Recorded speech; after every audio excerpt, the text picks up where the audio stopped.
लीजिए सुनिए प्रेमचंद की लिखी कहानी भाड़े का टट्टू। वाचन समीर गोस्वामी का है। आगरा कॉलेज के मैदान में संध्या समय दो युवक हाथ से हाथ मिलाए टहल रहे थे। एक का नाम यशवंत था, दूसरे का रमेश। यशवंत डील डॉल में ऊंचा और बलिष्ठ था। उसके मुख पर संयम और स्वास्थ्य की कांति झलकती थी। रमेश छोटे कद और इकहरे बदन का तेजहीन और दुर्बल आदमी था। दोनों में किसी विषय पर बहस हो रही थी। यशवंत ने कहा, मैं आत्मा के आगे धन का कुछ मूल्य नहीं समझता। रमेश बोला, बड़ी खुशी की बात है।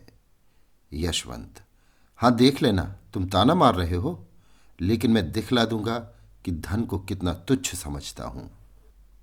रमेश, खैर दिखला देना। मैं तो धन को तुच्छ नहीं समझता। धन के लिए 15 वर्षों से किताब चाट रहा हूं। धन के लिए माँ बाप भाई बंद सबसे अलग यहां पड़ा हूं।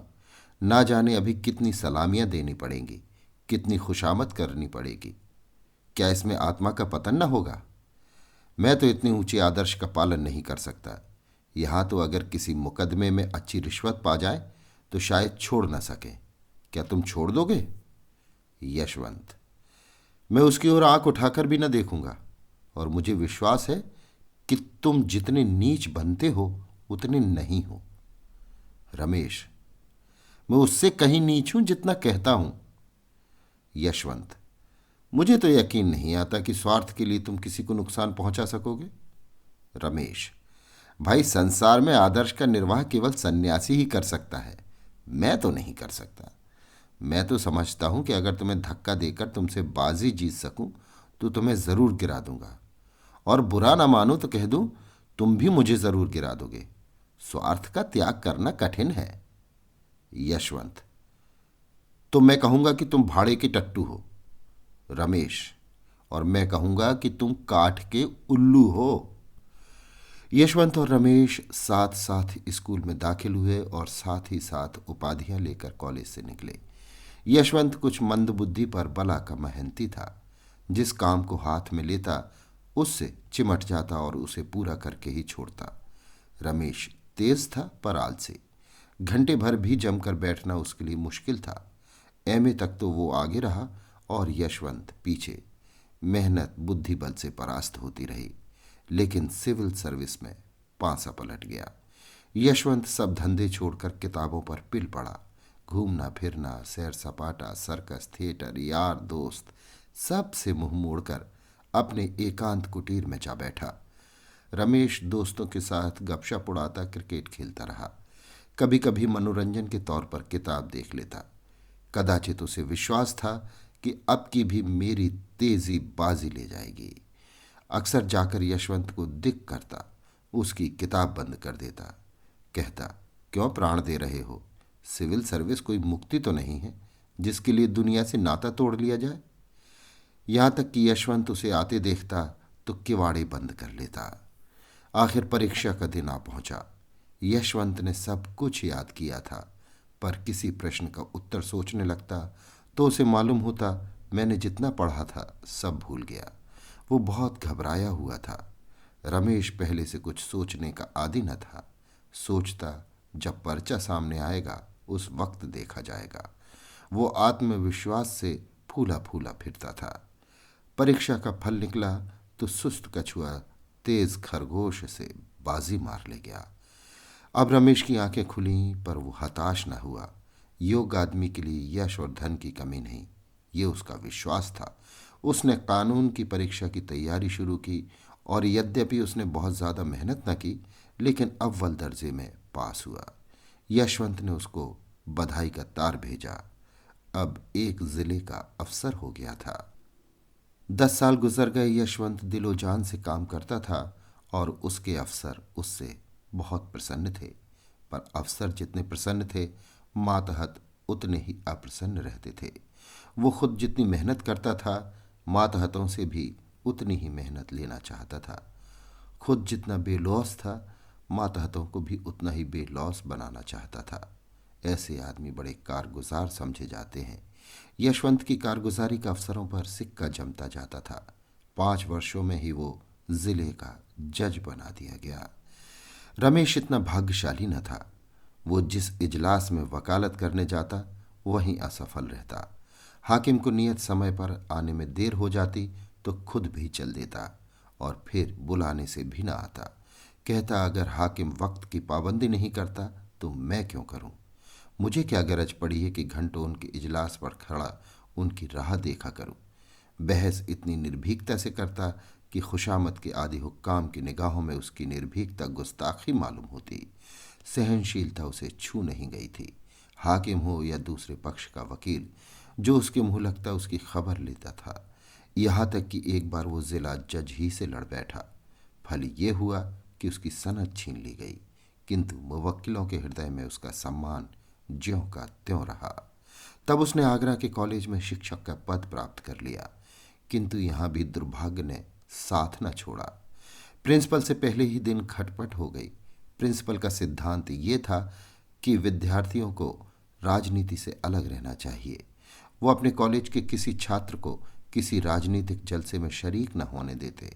रमेश पहले ही दिन से इस आज्ञा का खुल्लम खुल्ला विरोध करने लगा। उसका कथन था कि अगर किसी को राजनीतिक जलसों में शामिल होना चाहिए तो विद्यार्थी को। ये भी उसकी शिक्षा का एक अंग है। अन्य देशों में छात्रों ने युगांतर उपस्थित कर दिया है, तो इस देश में क्यों उनकी जबान बंद की जाती है? इसका फल ये हुआ कि साल खत्म होने के पहले ही रमेश को इस्तीफा देना पड़ा, किंतु विद्यार्थियों पर उसका दबाव तिल भर भी कम न हुआ। इस भांति कुछ तो अपने स्वभाव और कुछ परिस्थितियों ने रमेश को मार मार कर हाकिम बना दिया। पहले मुवक्किलों का पक्ष लेकर अदालत से लड़ा, फिर छात्रों का पक्ष लेकर प्रिंसिपल से रार मोल ली और अब प्रजा का पक्ष लेकर सरकार को चुनौती दी। वो स्वभाव से ही निर्भीक, आदर्शवादी, सत्यभक्त तथा आत्माभिमानी था। ऐसे प्राणी के लिए प्रजा सेवक बनने के सिवा और उपाय ही क्या था? समाचार पत्रों में वर्तमान परिस्थिति पर उसके लेख निकलने लगे। उसकी आलोचना इतनी स्पष्ट, इतनी व्यापक और इतनी मार्मिक होती थी कि शीघ्र ही उसकी कीर्ति फैल गई। लोग मान गए कि इस क्षेत्र में एक नई शक्ति का उदय हुआ है। अधिकारी लोग उसके लेख पढ़कर तिलमिला उठते थे। उसका निशाना इतना ठीक बैठता था कि उससे बच निकलना असंभव था। अतिशयोक्तियां तो उनके सिरों पर से सनसनाती हुई निकल जाती थीं। उनका वे दूर से तमाशा देख सकते थे। अभिज्ञताओं की वे उपेक्षा कर सकते थे। ये सब शस्त्र उनके पास पहुंचते ही न थे, रास्ते ही में गिर पड़ते थे। पर रमेश के निशाने सिरों पर बैठते और अधिकारियों में हलचल और हाहाकार मचा देते थे। देश की राजनीतिक स्थिति चिंताजनक हो रही थी। यशवंत अपने पुराने मित्र के लेखों को पढ़ पढ़कर कांप उठते थे। भय होता कहीं वो कानून के पंजे में न आ जाए। बार बार उसे संयत रहने की ताकीद करते, बार बार मिन्नतें करते कि जरा अपनी कलम को और नरम कर दो। जानबूझकर क्यों विषधर कानून के मुंह में उंगली डालते हो? लेकिन रमेश को नेतृत्व का नशा चढ़ा हुआ था। वो इन पत्रों का जवाब तक न देता था। 5वें साल यशवंत बदलकर आगरे का जिला जज हो गया। देश की राजनीतिक दशा चिंताजनक हो रही थी। खुफिया पुलिस ने एक तूफान खड़ा कर दिया था। उसकी कपोल कल्पित कथाएं सुन सुनकर हुक्कामों की रूह फना हो रही थी। कहीं अखबारों का मुंह बंद किया जाता था, कहीं प्रजा के नेताओं का। खुफिया पुलिस ने अपना उल्लू सीधा करने के लिए हुक्कामों के कुछ इस तरह कान भरे कि उन्हें हर एक स्वतंत्र विचार रखने वाला आदमी खूनी और कातिल नजर आता था। रमेश ये अंधेर देखकर चुप बैठने वाला मनुष्य न था। ज्यों ज्यों अधिकारियों की निरंकुशता बढ़ती थी, त्यों त्यों उसका भी जोश बढ़ता था। रोज कहीं न कहीं व्याख्यान देता और उसके प्रायः सभी व्याख्यान विद्रोहात्मक भावों से भरे होते थे। स्पष्ट और खरी बातें कहना ही विद्रोह है। अगर किसी का राजनीतिक भाषण विद्रोहात्मक नहीं माना गया तो समझ लो उसने अपने आंतरिक भावों को गुप्त रखा है। उसके दिल में जो कुछ है उसे जबान पर लाने का साहस उसमें नहीं है। रमेश ने मनोभावों को गुप्त रखना सीखा ही न था। प्रजा का नेता बनकर जेल और फांसी से क्या डरना? जो आफत आनी हो आवे, वो सब कुछ सहने को तैयार बैठा था। अधिकारियों की आंखों में भी वो सबसे ज्यादा गड़ा हुआ था। एक दिन यशवंत ने रमेश को अपने यहां बुला भेजा।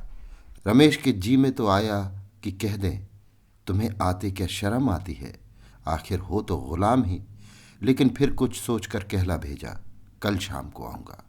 दूसरे दिन वो ठीक 6 बजे यशवंत के बंगले पर जा पहुंचा। उसने किसी से इसका जिक्र न किया। कुछ तो ये ख्याल था कि लोग कहेंगे मैं अफसरों की खुशामद करता हूं, और कुछ ये कि शायद इससे यशवंत को कोई हानि पहुंचे। वो यशवंत के बंगले पर पहुंचा तो चिराग जल उठे थे। यशवंत ने आकर उसे गले से लगा लिया। आधी रात तक दोनों मित्रों में खूब बातें होती रहीं। यशवंत ने इतने में नौकरी के जो अनुभव प्राप्त किए थे सब बयान किए। रमेश को ये जानकर आश्चर्य हुआ कि यशवंत के राजनीतिक विचार कितने विषयों में मेरे विचारों से भी ज्यादा स्वतंत्र हैं। उसका ये ख्याल बिल्कुल गलत निकला कि वो बिल्कुल बदल गया होगा, वफादारी के राग अलापता होगा। रमेश ने कहा, भले आदमी जब इतने जले हुए हो तो छोड़ क्यों नहीं देते नौकरी? और कुछ ना सही, अपनी आत्मा की रक्षा तो कर सकोगे। यशवंत, मेरी चिंता पीछे करना, इस समय अपनी चिंता करो। मैंने तुम्हें सावधान करने को बुलाया है।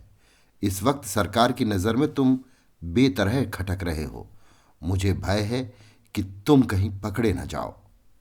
रमेश, इसके लिए तो तैयार बैठा हूं। यशवंत, आखिर आग में कूदने से लाभ ही क्या? रमेश, हानि लाभ देखना मेरा काम नहीं। मेरा काम तो अपने कर्तव्य का पालन करना है। यशवंत, हठी तो तुम सदा के हो, मगर मौका नाजुक है। संभले रहना ही अच्छा है।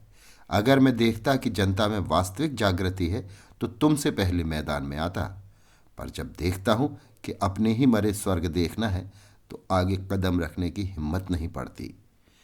दोनों दोस्तों ने देर तक बातें की। कॉलेज के दिन याद आए। सहपाठियों के लिए कॉलेज की पुरानी स्मृतियां मनोरंजन और हास्य का अविरल स्रोत हुआ करती हैं। अध्यापकों पर आलोचनाएं हुई।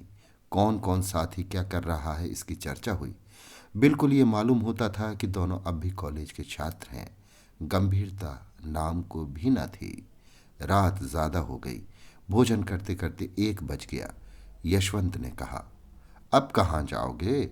यहीं सो रहो और बातें हों। तुम तो कभी आते भी नहीं। रमेश तो रमते जोगी थे। खाना खाकर बात करते करते सो गए। नींद खुली तो 9 बज गए थे। यशवंत सामने खड़े मुस्कुरा रहे थे। इसी रात को आगरे में भयंकर डाका पड़ गया। रमेश 10 बजे घर पहुंचे तो देखा पुलिस ने उनका मकान घेर रखा है। इन्हें देखते ही एक अफसर ने वारंट दिखाया। तुरंत घर की तलाशी होने लगी। मालूम नहीं क्यों कर रमेश के मेज की दराज में एक पिस्तौल निकल आया। फिर क्या था, हाथों में हथकड़ी पड़ गई। अब किसे उनके डाके में शरीक होने से इनकार हो सकता था? और भी कितने ही आदमियों पर आफत आई। सभी प्रमुख नेता चुन लिए गए। मुकदमा चलने लगा। औरों की बात को ईश्वर जाने, पर रमेश निरपराध था। इसका उसके पास ऐसा प्रबल प्रमाण था जिसकी सत्यता से किसी को इनकार न हो सकता था। पर क्या वो इस प्रमाण का उपयोग कर सकता था? रमेश ने सोचा, यशवंत स्वयं मेरे वकील द्वारा सफाई के गवाहों में अपना नाम लिखाने का प्रस्ताव करेगा। मुझे निर्दोष जानते हुए वो कभी मुझे जेल न जाने देगा। वो इतना हृदय शून्य नहीं है। लेकिन दिन गुजरते जाते थे और यशवंत की ओर से इस प्रकार का कोई प्रस्ताव न होता था, और रमेश खुद संकोचवश उसका नाम लिखाते हुए डरते थे। न जाने इसमें उसे क्या बाधा हो। अपनी रक्षा के लिए वो उसे संकट में न डालना चाहते थे। यशवंत हृदय शून्य न थे, भाव शून्य न थे, लेकिन कर्म शून्य अवश्य थे। उन्हें अपने परम मित्र को निर्दोष मारे जाते हुए देखकर दुख होता था। कभी कभी रो पड़ते थे, पर इतना साहस न होता था कि सफाई देकर उसे छुड़ा लें। न जाने अफसरों का क्या ख्याल हो। कहीं ये न समझने लगे कि मैं भी षड्यंत्रकारियों से सहानुभूति रखता हूँ। मेरा भी उनके साथ कुछ संपर्क है। ये मेरे हिंदुस्तानी होने का दंड है। जानकर जहर निगलना पड़ रहा है। पुलिस ने अफसरों पर इतना आतंक जमा दिया कि चाहे मेरी शहादत से रमेश छूट भी जाए, खुल्लम खुल्ला मुझ पर अविश्वास न किया जाए, पर दिलों से ये संदेह क्यों कर दूर होगा कि मैंने केवल एक स्वदेश बंधु को छुड़ाने के लिए झूठी गवाही दी। और बंधु भी कौन? जिस पर राजविद्रोह का अभियोग है। इसी सोच विचार में 1 महीना गुजर गया। उधर मजिस्ट्रेट ने ये मुकदमा यशवंत ही के इजलास में भेज दिया। डाके में कई खून हो गए थे और मजिस्ट्रेट को उतनी ही कड़ी सजाएं देने का अधिकार न था जितनी उनके विचार में दी जानी चाहिए थी। यशवंत अब बड़े संकट में पड़ा। उसने छुट्टी लेनी चाहिए लेकिन मंजूर न हुई। सिविल सर्जन अंग्रेज था, इस वजह से उसकी सनद लेने की हिम्मत न पड़ी। बला सिर पर आ पड़ी और उससे बचने का कोई उपाय न सूझता था। भाग्य की कुटिल क्रीड़ा देखिए, साथ खेले और साथ पढ़े हुए दो मित्र एक दूसरे के सम्मुख खड़े थे। केवल एक कटघरे का अंतर था, पर एक की जान दूसरे की मुट्ठी में थी। दोनों की आंखें कभी चार न होती, दोनों सिर नीचा किए रहते थे। यद्यपि यशवंत न्याय के पथ पर था और रमेश मुलजिम, लेकिन यथार्थ में दशा इसके प्रतिकूल थी। यशवंत की आत्मा लज्जा, ग्लानि और मानसिक पीड़ा से तड़पती थी और रमेश का मुख निर्दोषता के प्रकाश से चमकता रहता था। दोनों मित्रों में कितना अंतर था। एक उदार था, दूसरा कितना स्वार्थी। रमेश चाहता तो भरी अदालत में उस रात की बात कह देता, लेकिन यशवंत जानता था रमेश फांसी से बचने के लिए भी उस प्रमाण का आश्रय न लेगा जिसे मैं गुप्त रखना चाहता हूं। जब तक मुकदमे की पेशियां होती रहीं तब तक यशवंत को असह्य मर्म वेदना होती रही। उसकी आत्मा और स्वार्थ में नित्य संग्राम होता रहता था, पर फैसले के दिन तो उसकी वही दशा हो रही थी जो किसी खून के अपराधी की हो। इजलास पर जाने की हिम्मत न पड़ती थी। वो 3 बजे कचहरी पहुंचा। मुलजिम अपना भाग्य निर्णय सुनने को तैयार खड़े थे। रमेश भी आज रोज से ज्यादा उदास था। उसके जीवन संग्राम में वो अवसर आ गया था जब उसका सिर तलवार की धार के नीचे होगा। अब तक भय सूक्ष्म रूप में था, आज उसने स्थूल रूप धारण कर लिया था। यशवंत ने दृढ़ स्वर में फैसला सुनाया।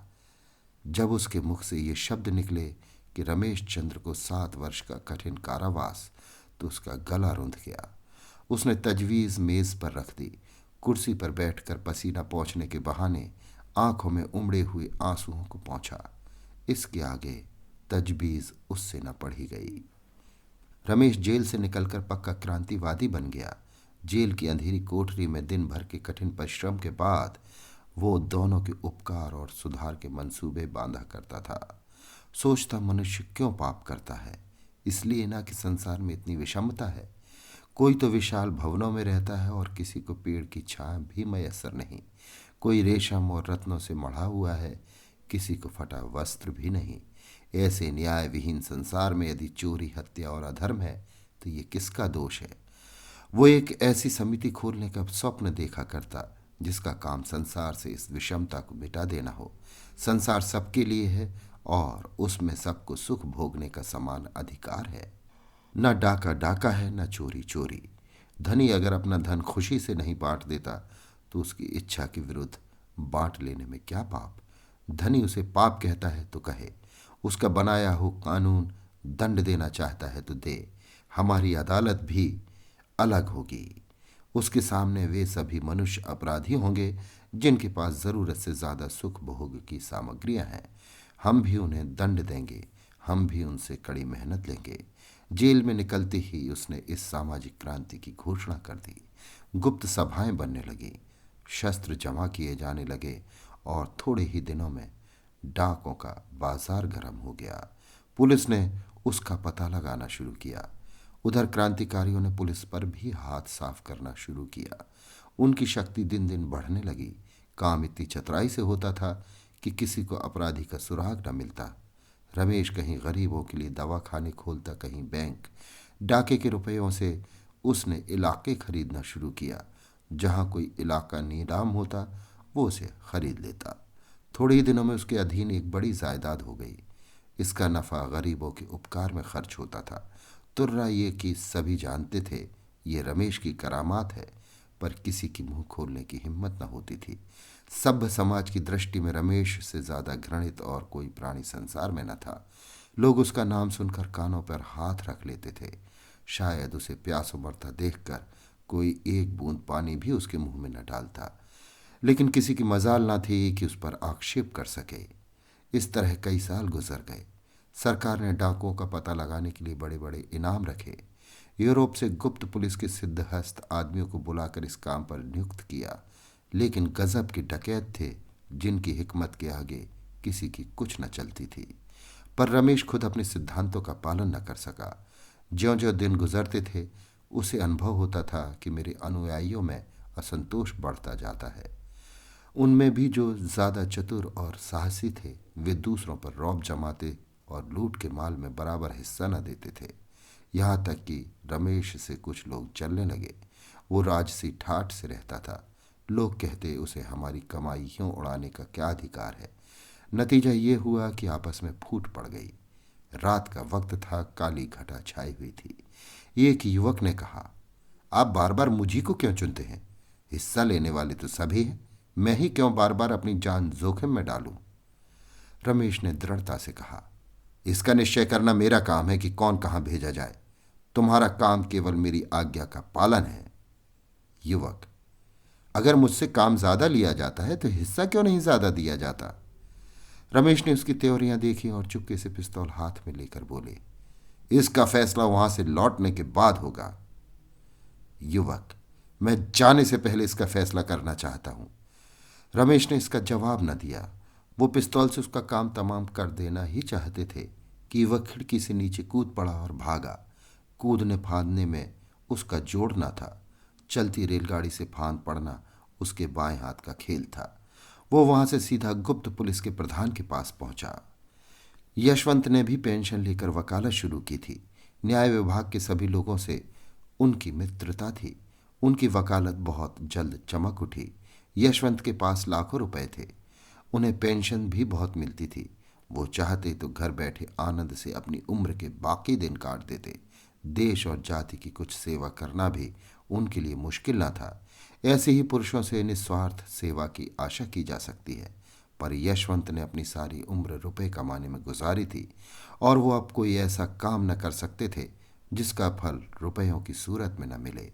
यह तो सारा सभ्य समाज रमेश से घृणा करता था, लेकिन यशवंत सबसे बढ़ा हुआ था। कहता, अगर कभी रमेश पर मुकदमा चलेगा तो मैं बिना फीस लिए सरकार की तरफ से पैरवी करूंगा। खुल्लम खुल्ला रमेश पर छींटे उड़ाया करता। ये आदमी नहीं, शैतान है, राक्षस है। ऐसे आदमी का तो मुंह न देखना चाहिए। उफ, कितने हाथों, कितने भले घरों का सर्वनाश हो गया। कितने भले आदमियों के प्राण गए। कितनी स्त्रियां विधवा हो गईं। कितने बालक अनाथ हो गए। आदमी नहीं, पिशाच है। मेरा बस चले तो इसे गोली मार दूं, जीता चुनवा दूं। सारे शहर में शोर मचा हुआ था। रमेश बाबू पकड़े गए। बात सच्ची थी। रमेश चुपचाप पकड़ा गया था। उसी युवक ने जो रमेश के सामने कूदकर भागा था, पुलिस के प्रधान से सारा कच्चा चिट्ठा बयान कर दिया था। अपहरण और हत्या का कैसा रोमांचकारी, कैसा पैशाचिक, कैसा पापपूर्ण वृतांत था। भद्र समुदाय बगलें बजाता था। सेठों के घरों में घी के चिराग जलते थे। उनके सिर पर एक नंगी तलवार लटकती रहती थी। आज वो हट गई। अब वे मीठी नींद सो सकते थे। अखबारों में रमेश के हथकंडे छपने लगे। वे बातें जो अब तक मारे भय के किसी की जबान पर न आती थी, अब अखबारों में निकलने लगी। उन्हें पढ़कर पता चलता था कि रमेश ने कितना अंधेर मचा रखा था। कितने ही राजे और रईस उसे माहवार टैक्स दिया करते थे। उसका पुर्जा पहुंचता, फला तारीख को रुपए भेज दो। फिर किसकी मजाल थी कि उसका हुक्म टाल सके। वो जनता के हित के लिए जो काम करता, उसके लिए भी अमीर उसे चंदे लिए थे।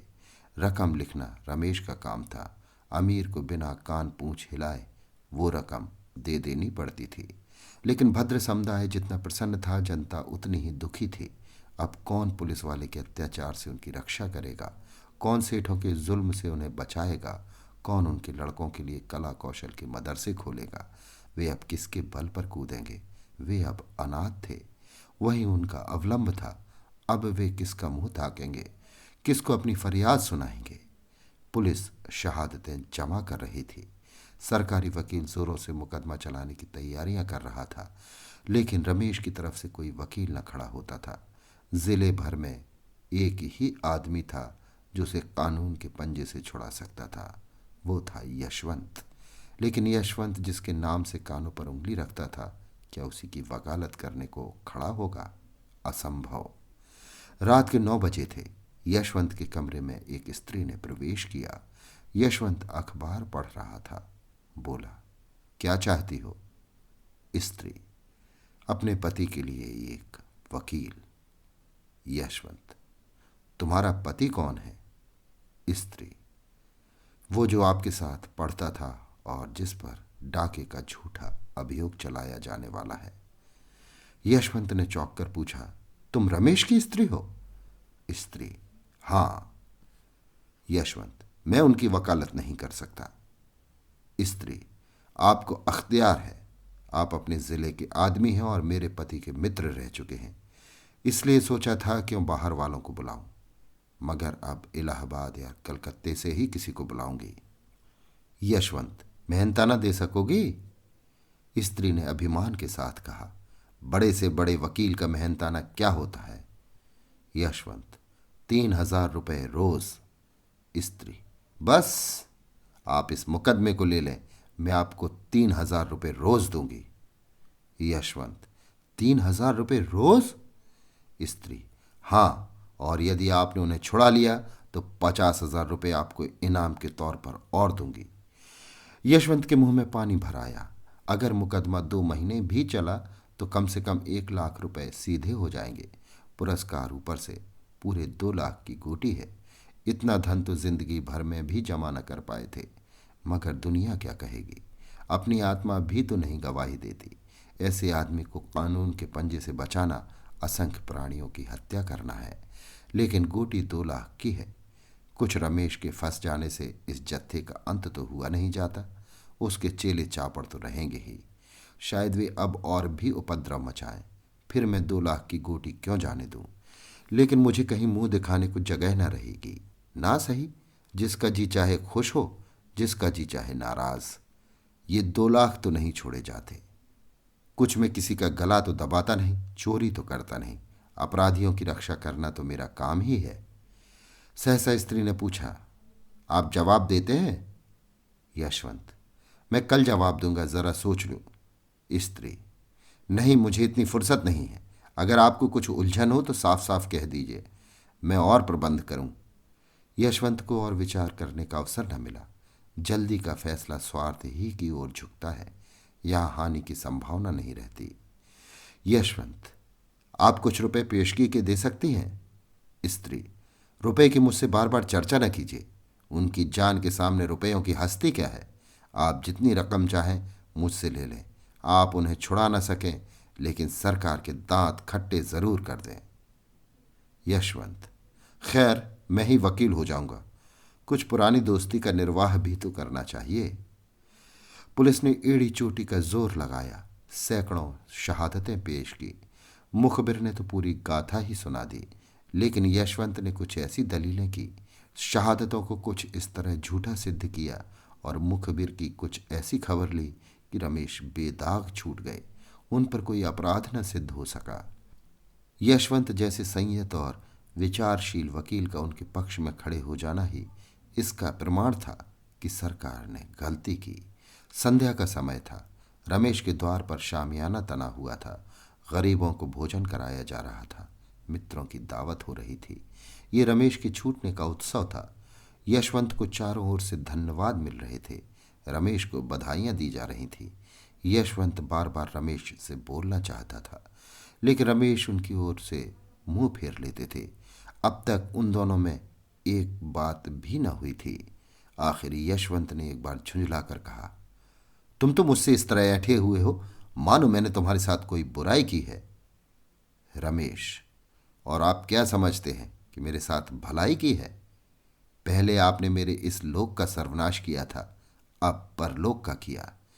पहले न्याय किया होता तो मेरी जिंदगी सुधर जाती, और अब जेल जाने देते तो आकबत बन जाती। यशवंत, यह तो न कहोगे कि इस मामले में कितने साहस से काम लेना पड़ा? रमेश, आपने साहस से काम नहीं लिया, स्वार्थ से काम लिया। आप अपने स्वार्थ के भक्त हैं। मैं तो आपको भाड़े का टट्टू समझता हूं। मैंने अपने जीवन का बहुत दुरुपयोग किया, लेकिन उसे आपके जीवन से बदलने को किसी दशा में तैयार नहीं हूं। आप मुझसे धन्यवाद की आशा न रखें। अभी आप सुन रहे थे प्रेमचंद की लिखी कहानी भाड़े का टट्टू। वाचन समीर गोस्वामी का था।